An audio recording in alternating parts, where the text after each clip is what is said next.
जय हिंद सभी फौजी बंधुओं। आप सब पेंशन ड्रा कर रहे हैं और कई कयास भी लगा रखे हैं OROP 2। तो आज हम बात करेंगे इस OROP के बारे में ही, यानी कि वन रैंक वन पेंशन के बारे में। इस पर एक बहुत बड़ा खुलासा होने जा रहा है और मुझे उम्मीद है हमें यह वीडियो कितना बड़ा हो जाएगा मुझे मालूम नहीं, पर आप हमेशा की तरह हमारा साथ देंगे और धैर्य के साथ सुनेंगे। इस वीडियो में मैं कवर करने जा रहा हूं इसकी क्या पृष्ठभूमि है, क्यों यह जरूरत पड़ी थी, इसमें क्या क्या कमियां थी और क्या क्या करंट अपडेट्स हैं, लेटेस्ट अपडेट्स हैं, और एक फौजी बंधुओं को क्या क्या बिंदुओं को अवश्य ही जानना चाहिए। इसके साथ ही मैं यह दावा प्रस्तुत कर सकता हूं कि इस वीडियो में जो भी जानकारी मैं प्रस्तुत करूंगा यह सब प्रामाणिक तथ्यों पर आधारित है, जिसमें कि लगभग नगण्य के बराबर अनुमानित डाटा को मैं प्रस्तुत करने का प्रयास करूंगा। तो आइए हम प्रारंभ करते हैं इस OROP की डिफिनीशन से ही। जैसा कि हम सब जान चुके हैं, वन रैंक वन पेंशन यह कब हुआ, यह दावा प्रस्तुत करता है एक ही तरह का, यानी कि समान अमाउंट ऑफ पेंशन मिलेंगे। किसे? तो सेम रैंक के जो हैं और सेम क्वालिफाइंग सर्विस के हैं।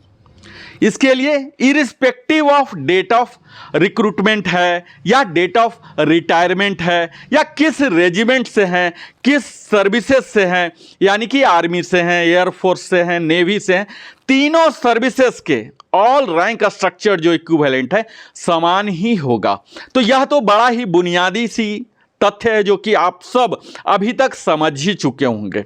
अब अगर इस तथ्य को समझ चुके होंगे कि समान रैंक को समान पेंशन, समान इक्विवेलेंट क्वालिफाइंग सर्विसेज को मिलना है, तब हम आगे की बात अब प्रारंभ करते हैं। आगे की बात प्रारंभ करें इससे पहले थोड़ी सी आपको हम इसके बैकग्राउंड इतिहास पर भी एक झलक में दिखा दूं। OROP की जरूरत क्यों पड़ी थी? तो अगर आप इस पर रिसर्च करेंगे तो आपको पता लगेगा कि यह रिजल्ट था एक यूनिलेटरल डिसीजन ले लिया गया था सरकार के द्वारा, तत्कालीन सरकार। कब की? 1973 की। यह पेंशन की मात्रा को रिड्यूस करने के लिए डिफेंस वेटरन्स के लिए, जिनकी की पेंशन पहले 70% ऑफ देयर इन्वॉल्वमेंट आते थे, उन्हें 50% रिड्यूस कर दिया गया 1973 से। सेंट्रल गवर्नमेंट जो तत्कालीन था, मैं नाम लेना नहीं पसंद करूंगा, उनके द्वारा घटा दिया गया। और यह काम हुआ बगैर संपर्क किए किसी भी डिफेंस फोर्सेस के, और इसके कारण उनके मोरल पर एक बहुत बड़ा अटैक हुआ। और इस यूनिलैटरल डिसीजन के कारण ही इस OROP का जो कंसेप्ट है यह पैदा हुआ। जो एजिटेशन हुए उस टाइम, उसी का नाम दिया गया OROP।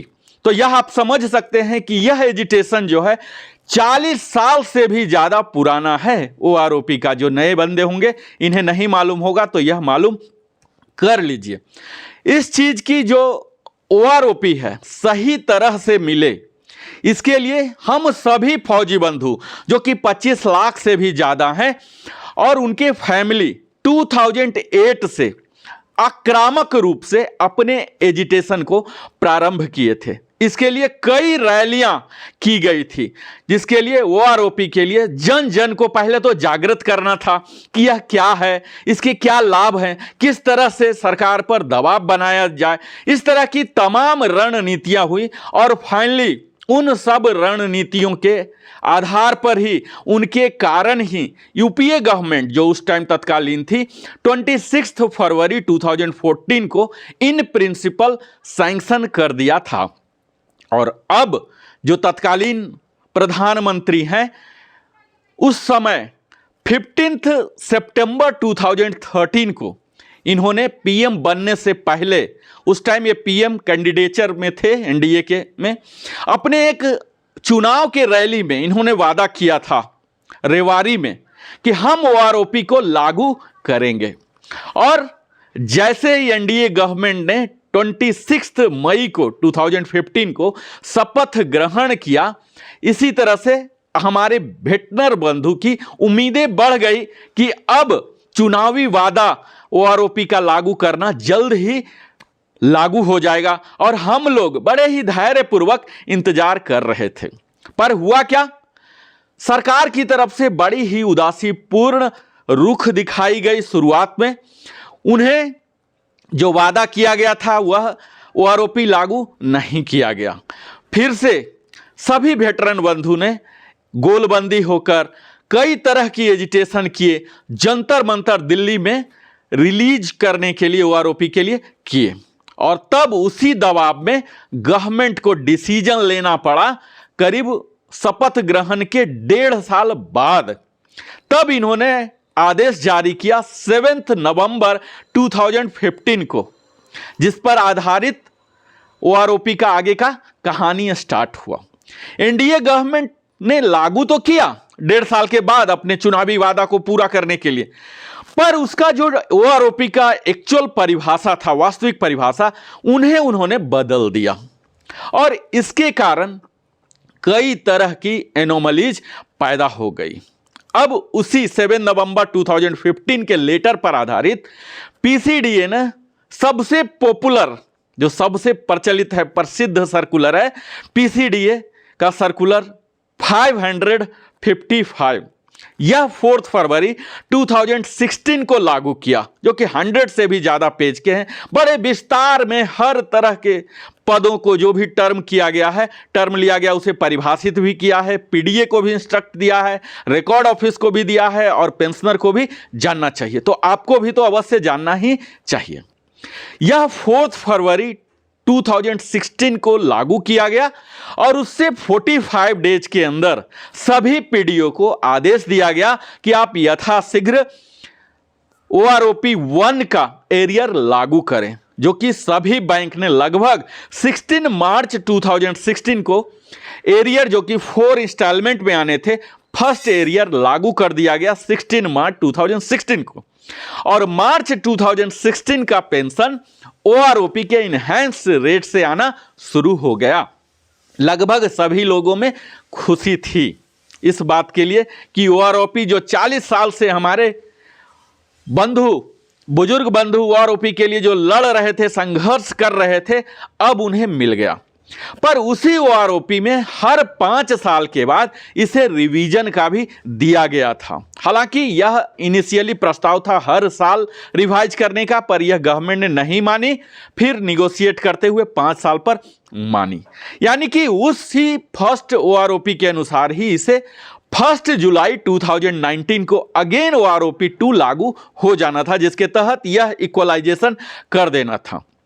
और गवर्नमेंट ने क्या किया, कई सालों तक, यानी कि 1 जुलाई 2019 के बाद जो लागू हो जाना था, यह नहीं किया गया, जो कि एक वन टाइम बेनिफिट पेंशनर को दिए जा रहे थे सभी करने के लिए। अब यह ऑर्डर का आपको मैं बता दूं, ओआरओपी का जो पहला ऑर्डर था, यह था एमओडी।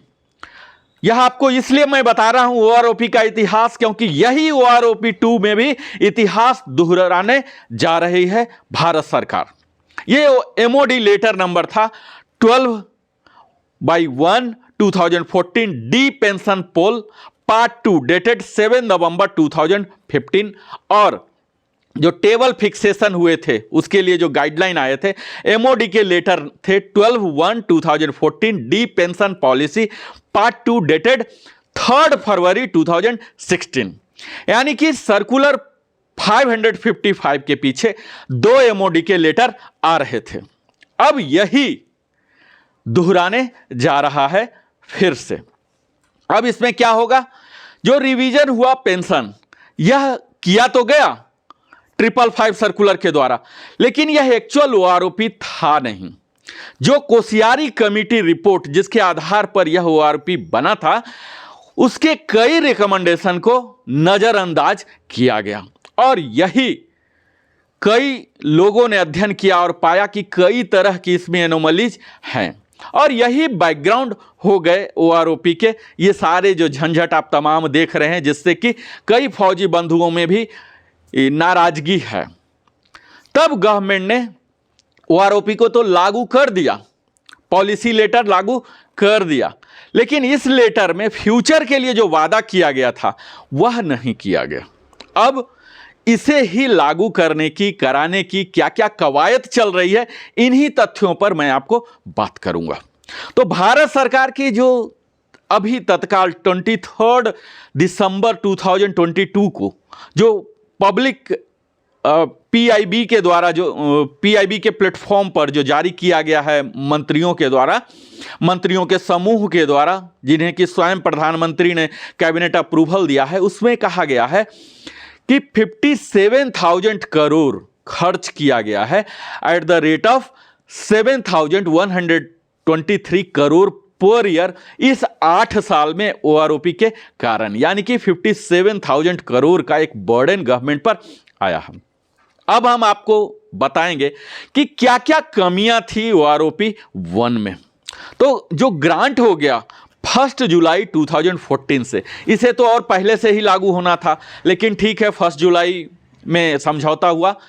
अब इसके लिए ही एक कमेटी बनी कि क्या क्या कमियां हैं, और इस कमेटी जो वेटनर की कमेटी थी ओआरओपी की कमियां को निकालने के लिए, सरकार के सामने प्रस्तुत करने के लिए, इसकी अध्यक्षता कर रहे थे मेजर जनरल सतवीर सिंह साहब, रिटायर्ड हैं।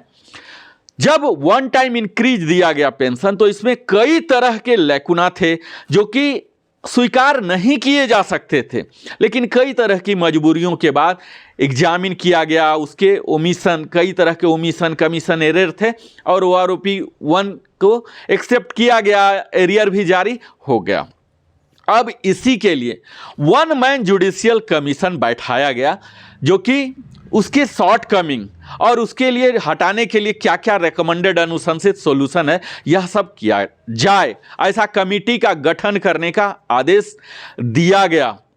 पर दिसंबर 2022 तक उस कमेटी जो गठन किया गया था, उसका कोई भी 1 मैन जुडिशियल कमीशन, कुछ भी नाम तक नहीं है। क्या हुआ नहीं हुआ, वो कमेटी ऐसे ही हवा में चला गया।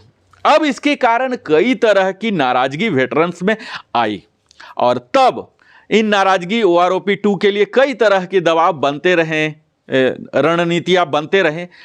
तब जो कि 5 साल के बाद ओआरओपी का रिवीजन होना था, तब गवर्नमेंट को 1 जुलाई 2019 से जो 5 साल के बाद करना था, उसके लिए कदम उठाने पड़े।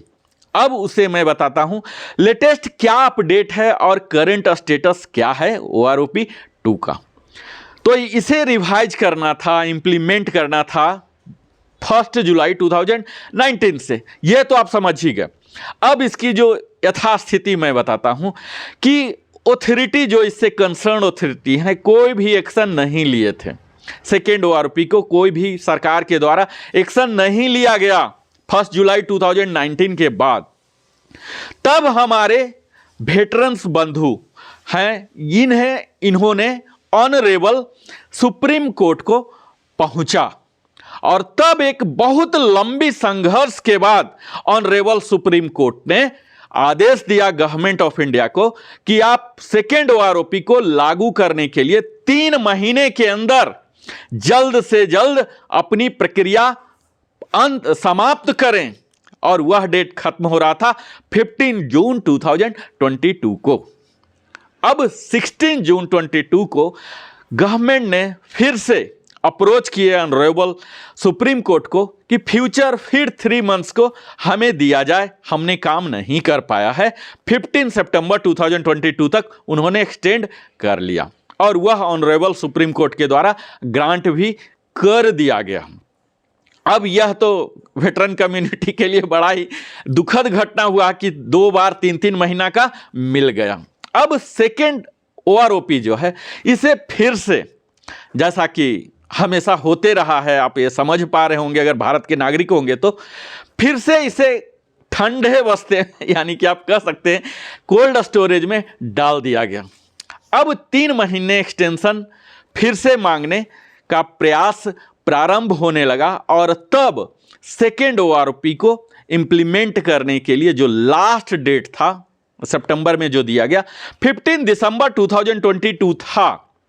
इस बीच हमारे वेटरन्स बंधु ने भी बहुत सुप्रीम कोर्ट में संघर्ष किया, और लास्टली इसको गवर्नमेंट एजेंसी की ही फेलर कह सकते हैं कि पीसीडीए इतनी बड़ी संस्था काम कर रही है, सीजीडीए इतनी बड़ी संस्था काम कर रही है, मोडी काम कर रही है, तो कहीं ना कहीं एटीट्यूड का समस्या है कि उन्होंने ध्यान नहीं किया। या आप कह सकते हैं कि प्रजातंत्र में लोकसभा, विधानसभा और कई तरह के चुनाव आते हैं, उन सबों से भी जोड़कर ऐसा कयास लगाया जा रहा कि इसे अननेसेसरली ड्रैग किया जा रहा है, हनीमून पीरियड से लास्ट में खींच कर लिया जा रहा, ताकि कई लोगों का ऐसा मानना है कि इसे राजनीतिक लाभ लेने के लिए भी इसे ड्रैग किया जा रहा है। अब कितना सच्चाई है ये सब की सत्यापना आपके ऊपर है, आप सत्यापित इसे कीजिए अपने ज्ञान के आधार पर, अनुभव के आधार पर। तो यह 15 दिसंबर को अब ये लागू हो जाना था, लेकिन एक सप्ताह पहले तक कुछ भी नहीं किया गया। इसके लिए लोकसभा में भी कई क्वेश्चंस किए गए थे, कई एमपी जो कि वेटरन्स के लिए काम करते हैं उनके लिए। उसमें से एक अनस्टार्ड क्वेश्चन जो है 2288 जो कि 29 जुलाई 2022 को एक माननीय लोकसभा के सदस्य के द्वारा पूछा गया था। 9th सेशन जो 17th लोकसभा अभी चल रहा उसमें पूछा गया था, उसके जवाब भी दिया गया, लेकिन वही ढुलमुल कोई संकल्पित जवाब लोकसभा में नहीं दिया गया। अब यूनियन गवर्नमेंट ने अप्रूव कर दिया रिवीजन ऑफ पेंशन जो कि आर्म फोर्सेस फैमिली पेंशनर के लिए है, ये 1 जुलाई 19 से। कैसे यह अप्रूवल आया? मीडिया के सामने। अभी तक मीडिया के ही पीआईबी के वेबसाइट में दिया हुआ है, जो कि 23 दिसंबर 2022 को फ्राइडे को जारी किया गया था मंत्रियों के द्वारा, जो कि स्वयं प्रधानमंत्री की अध्यक्षता में कमेटी हुई और इसे इन प्रिंसिपल सैंक्शन कर दिया गया ओआरओपी 2 का। पर वह जो टेबल दिया गया, लेटर दिया गया, उसमें कई रैंक मिसिंग हैं और हम सब जानते हैं कि हमारा रैंक, वही रैंक अलग अलग क्वालिफाइंग सर्विस में है। हमारे ग्रुप हैं, एक्स हैं, वाई हैं। ऑफिसर्स के केस में अलग अलग कोर हैं, उनके मेडिकल कोर के अलग होते हैं, आर्टिलरी के अलग होते हैं। इस तरह से उनके रैंक स्ट्रक्चर सेम होते हुए क्वालिफाइंग अलग होंगे, ग्रुप अलग होंगे, रेजिमेंट अलग होंगे। इस तरह से अलग अलग स्ट्रक्चर, एमएनसी का अलग टेबल आता है। इन सबों को नज़रअंदाज करते हुए एक अद्भुत टेबल दिया गया, जो कि कहाँ से मैच कर रहा, क्या कर रहा है। उसमें कई कमियां हैं। पहली कमियां तो यही है कि 1 जुलाई 2019 से एक बेसिक दिखाया गया, दूसरा 1 जुलाई 2021 से दिखाया गया। तो कई लोग यह कयास लगा रहे हैं कि पहला बेसिक रिवीजन मेरा जुलाई 19 से होगा, दूसरा 21 से होगा। हालांकि जब पीआईबी को पता लगा कि कुछ चूक हो चुकी है, तो उन्होंने इस कॉलम को हटा दिया 2021 वाले को।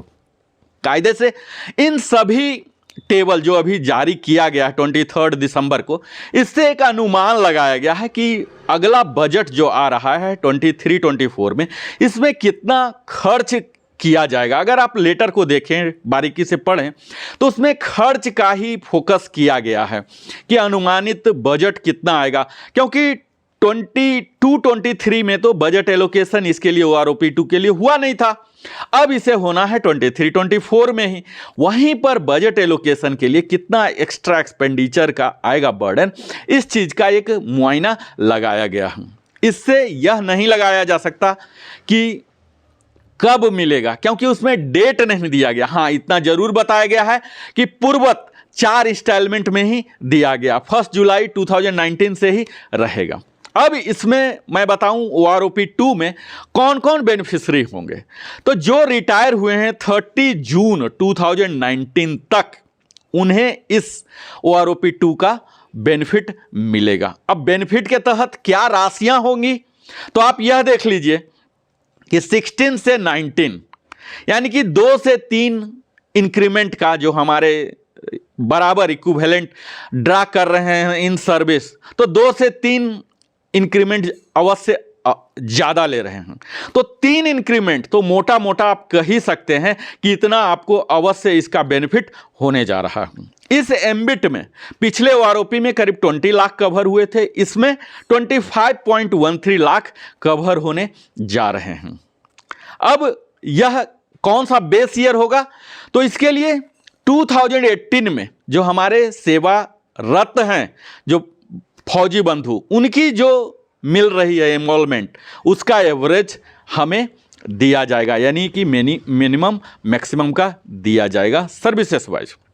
अब इसके OROP 2 का स्ट्रक्चर टेबल की अगर बात करूं तो इसमें उसी तरह का टेबल होगा जैसे पहले आते थे, यानी कि हर कैटेगरी का अलग अलग। कैटेगरी का मतलब X होगा, Y होगा, क्वालिफाइंग सर्विसेज होंगे, उसके लिए ही डिसेबिलिटी होंगे, वार इंजरी के होंगे, सारे कैटेगरी यहाँ भी कवर होने जा रहे हैं।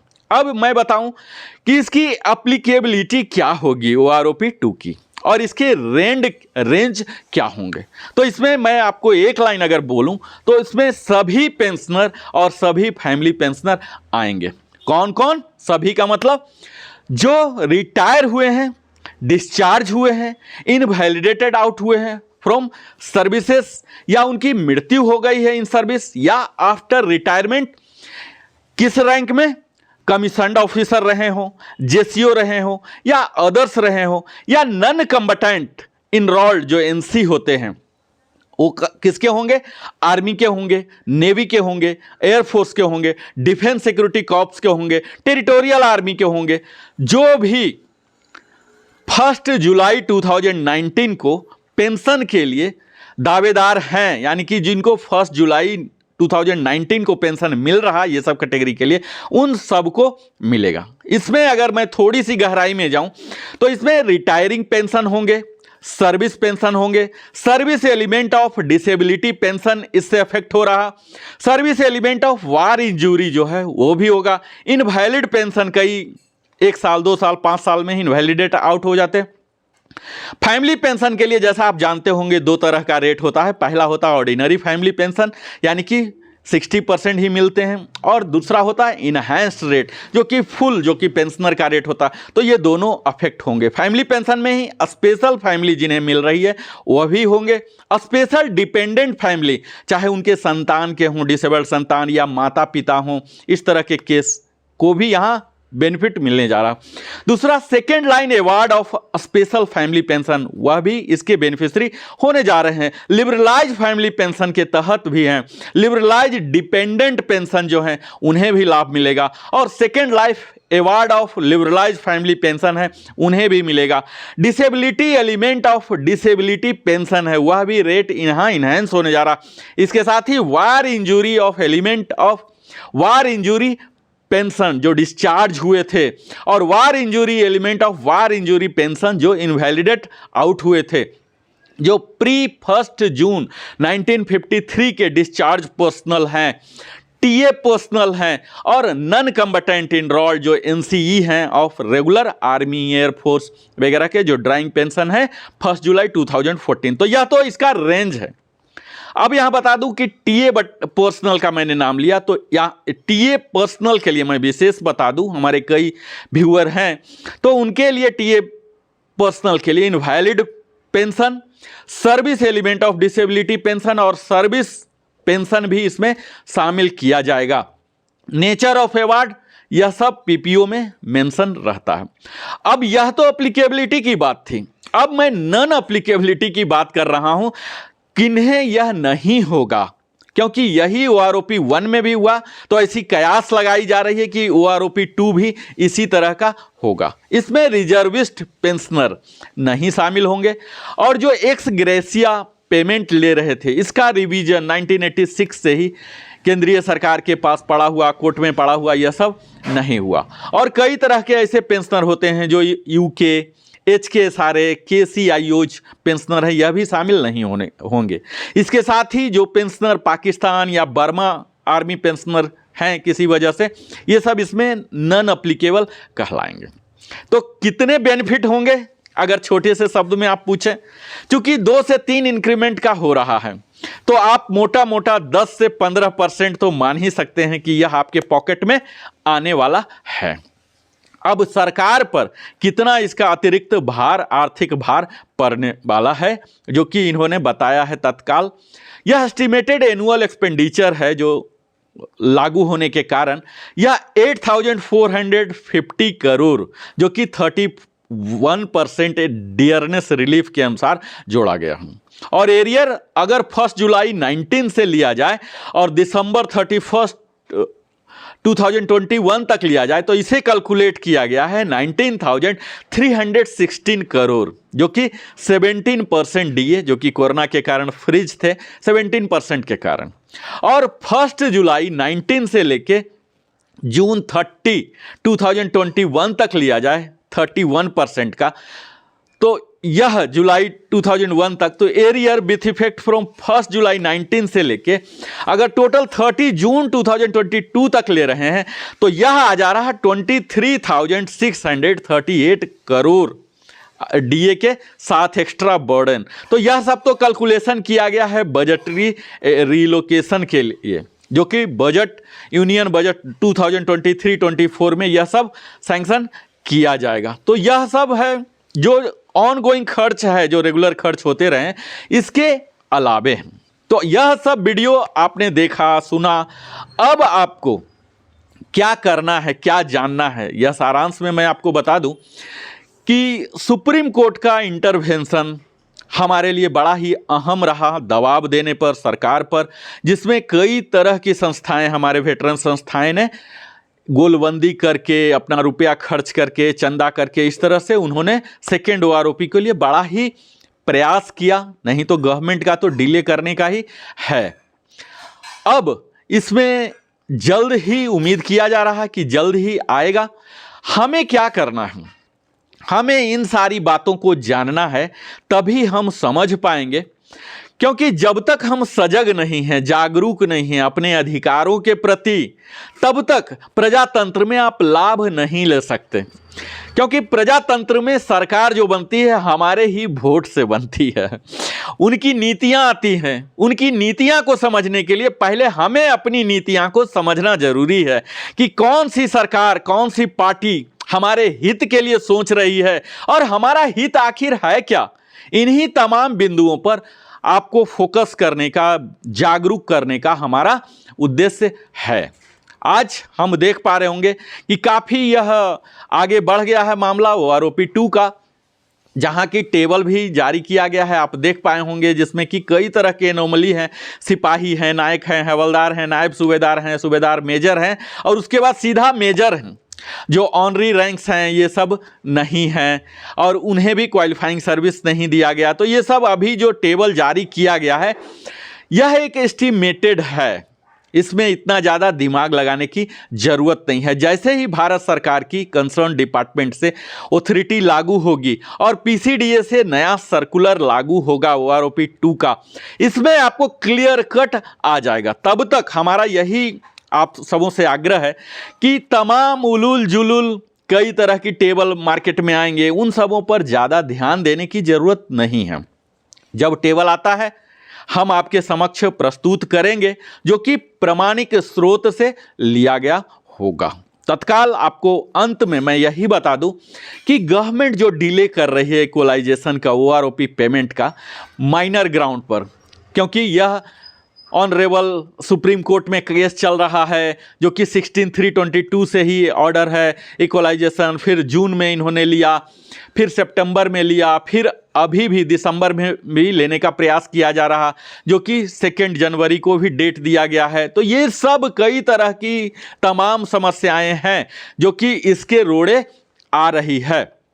तो अब मुझे उम्मीद है कि हमारे सम्माननीय सुप्रीम कोर्ट भी वेटरन्स की उनके लाभ को, उनके फैमिली के लाभ को मद्देनज़र रखते हुए फर्दर एक्सटेंशन से मना करेंगे और यथाशीघ्र रिलीज करेंगे, ताकि गवर्नमेंट तुरंत रिलीज कर सके, ताकि सभी बंधुओं को मिल सके।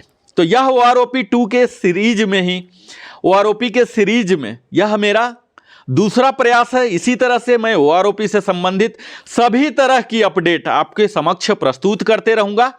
और अगर आपको लगता है कि यह वीडियो थोड़ा भी लाभ पहुंचाया है तो आप इस चैनल को, लिविंग हैप्पीली को, अवश्य ही सब्सक्राइब करें, क्योंकि जब आप सब्सक्राइब करेंगे तो हमारी चैनल, आपके फौजी बंधु के चैनल को ग्रोथ और डेवलपमेंट का अवसर मिलेगा, जिससे हम और भी ज़्यादा प्रामाणिक सूचना आपके समक्ष प्रस्तुत कर सकते हैं और बड़ी से बड़ी टीम लगा सकते हैं। आप जब हमारे वीडियो को लाइक करते हैं, हमारे लिए मोटिवेशन होता है। आपको किसी भी तरह की अगर इस वीडियो में कमी लगा हो, कुछ सलाह देना चाहते हो, अवश्य ही कमेंट के जरिए लिखिए। मैं बताने का प्रयास करूंगा, सीखने का प्रयास करूंगा, अगले वीडियो में उसे शामिल करने का प्रयास करूंगा। और अंत में हमेशा की भांति आप अपने जीवन का बहुमूल्य समय हमारे साथ लगाते हैं Narendra Kumar wellness consultant entrepreneur trainer के साथ। इसीलिए मैं हृदय की गहराइयों से बहुत बहुत धन्यवाद देता हूं और फिर मिलूंगा इसी तरह की OROP से संबंधित, स्पर्श से संबंधित, वेलनेस से संबंधित तमाम तरह की वीडियो लेकर फिर से मिलता हूं।